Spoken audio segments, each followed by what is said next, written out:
Jelen maradj. Néha csak figyelem őt, mikor nem tudja. Néha eltűnődöm, mit érezne, ha látnám magát az én szememen keresztül. Akkor talán értené, hogy miért vagyok itt, hogy miért választom őt.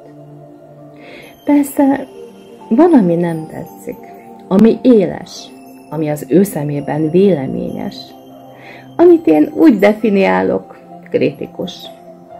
És tudom, hogy ő látja, hogy a viharfelhőm csendes esővé tud szelídülni.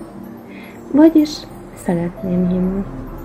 Mikor figyelem, csak eszembe jutnak gondolatok, és van, hogy órákat várok, mire elmondom neki, mert keresem azt a pillanatot, amikor jó a szó, a jó helyen.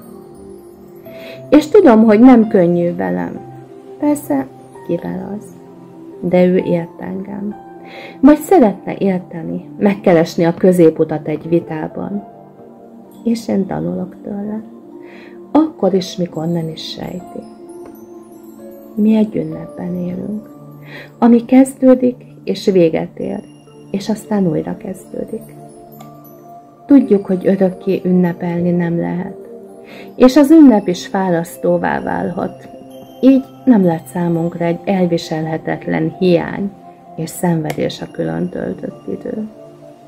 Megnyugtató, hogy egyedül is jól tudunk lenni és működni. Persze, van, mikor jó lenne, ha itt lenne, és van, mikor jó lenne, ha ott lennék. De így mindig van egy várakozás, egy újabb kaland, amire együtt mehetünk. És ez az idő épít minket. Engem biztosan. Akkor is, ha meleg van, ha taknyos vagyok, töri a lábam a cipő, vagy olyan beteg vagyok előző éjjel, hogy ötletem sincs, hogyan fogok felülni a vonatra. Mégis ott vagyok. Megváltozott valami, a ritmus, a szabályok. A jelenben akarok lenni, és nem a múltban vagy a jövőben, és ez megnyugtató, mert a jelen jó. Akkor is, ha néha fárasztó, ha értetlenkedős, ha azt hisszük, értjük a másikat, csak épp az igényeinket elfelejtettük mondani, és csak másnap jut eszünkbe. De nincs szőnyeg, és seprő sincs, mert elmondjuk, ami van, és azt is, ami nincs. És a roppant sok hasonlóságunk ellenére nagyon mások is tudunk lenni.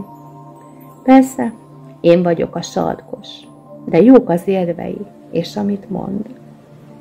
És egy hosszabb beszélgetés után belátó tudok lenni, de tényleg. Olyan élményekben volt részünk, amikben sokaknak 5-10 év alatt sincs. Mi meg mióta is vagyunk együtt? Na de kiszámolja, igaz? Tanulom magam. Tanulom, hogy nem kell mindig mindent mondani. És talán már azt is értem, amit a mama mondott, hogy hallgatni kell.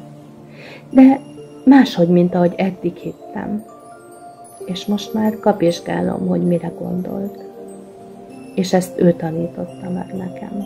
Itt, ebben a jelenben. Hogy nem tesszük szóvá a másiknak, hogy eláztatta a fürdőszobát, hanem csak annyit mondunk. Szeretlek.